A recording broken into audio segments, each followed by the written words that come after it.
Huu ukiwa ni mwendelezo wa shughuli mbalimbali zinazofanywa na mamlaka hiyo kuelekea kilele cha maadhimisho ya miaka 30 ya kuanzishwa kwake, ambapo zaidi ya miti 100 imepandwa katika taasisi mbalimbali zinazopatikana mkoani hapa kama vile Mahakama Kuu, Hospitali ya Rufaa pamoja na shule, huku meneja wa mamlaka hiyo mkoani hapa ndugu Josephat Mwaipaja akisema mbali na mamlaka hiyo kuwa na jukumu mama la kukusanya kodi, bado haiwaondoi wao kama mamlaka katika jukumu la utunzaji wa mazingira. Zoezi hili ni mwendelezo wa mazoezi ambayo tumekuwa tukiyafanya katika kuelekea kwenye kilele cha miaka 30 ya mamlaka ya mapato. Tumekuwa tukifanya shughuli mbalimbali ikiwemo kupanda miti. Sisi kama mamlaka ya mapato lengo letu ni kupanda miti takribani 100. Zoezi ambao tunaendelea nao, tumeshapanda Mahakamani hapa, lakini tutaenda pia maeneo mengine kwa ajili ya kupanda.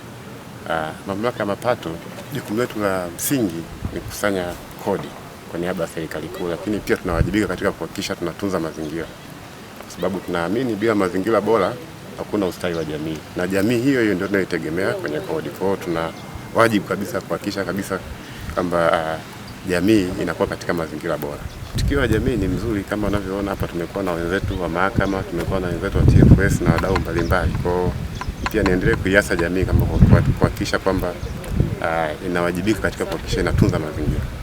Baadhi ya wawakilishi kutoka taasisi tajwa wameshukuru kwa maono ya utunzaji wa mazingira kutoka kwa mamlaka ya TRA, wakieleza kuwa ushirikiano huo unapaswa kuendelea baina ya taasisi hizo, huku wakiahidi kuitunza miti hiyo ili kuendelea kubaki kama alama ya ushirikiano na mshikamano baina yao. Napenda kuwashukuru uongozi wa TRA kuweza kuja kushirikiana na sisi na kupanda miti.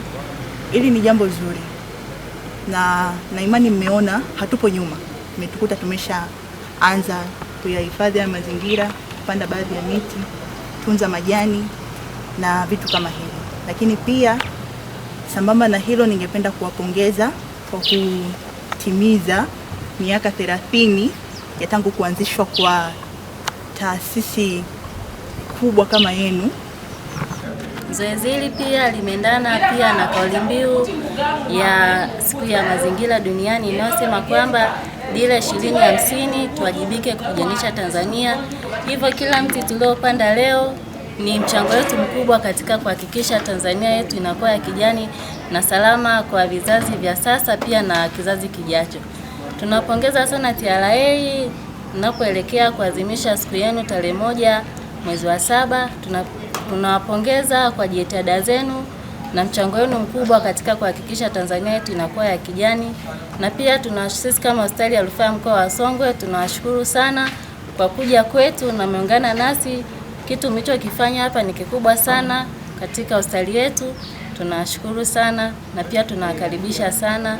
Tunaamini ushirikiano huu utaendelea kuimarika katika kuendeleza shughuli mbalimbali za maendeleo ya jamii. Aidha, katika kuendelea kukijengea uwezo na uzalendo wa ulipaji kodi kizazi hiki na kizazi kijacho, mamlaka hii imewafikia wanafunzi walioko katika shule mbalimbali za sekondari kwa kuwawezesha kuwa na vikundi, yani clubs za walipa kodi, ambapo shule ya sekondari Ilolo ni miongoni mwa shule hizo, na hapa mkuu wa shule hiyo Mwalimu Charles Siwakwi anawapongeza TRA na kueleza mafanikio ya klabu hiyo kwa shule hiyo. Hivyo sisi kama Ilolo Sekondari tunatoa pongezi hizi kwa taasisi hii muhimu hapa nchini kwa shughuli kubwa ambayo inafanyika.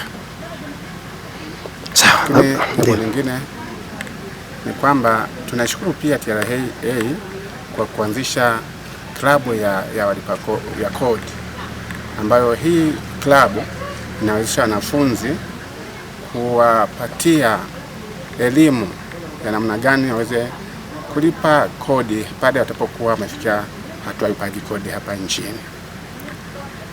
Lakini pia klabu hii inatoa elimu kwa wanafunzi wote kwa ujumla, maana ndio taifa ambalo tunategemea pindi wanapokwenda huko katika jamii inayotuzunguka, kuendelea kutoa elimu kwa jamii nzima namna ya ulipaji kodi na umuhimu wake. Mwaka huu maadhimisho ya miaka 30 ya TRA yamebeba kauli mbiu isemayo miaka 30 ya TRA kulipa kodi ni uzalendo na ushujaa kwa maendeleo ya kujitegemea kwa taifa letu. Ujumbe huu unalenga kuhimiza ulipaji kodi kwa hiari, ukitambua mchango wake katika kuharakisha maendeleo, kuboresha huduma kwa wananchi na kujenga taifa linalojitegemea. Nikiripoti kutoka hapa mkoani Songwe, Nicholas Ndabila,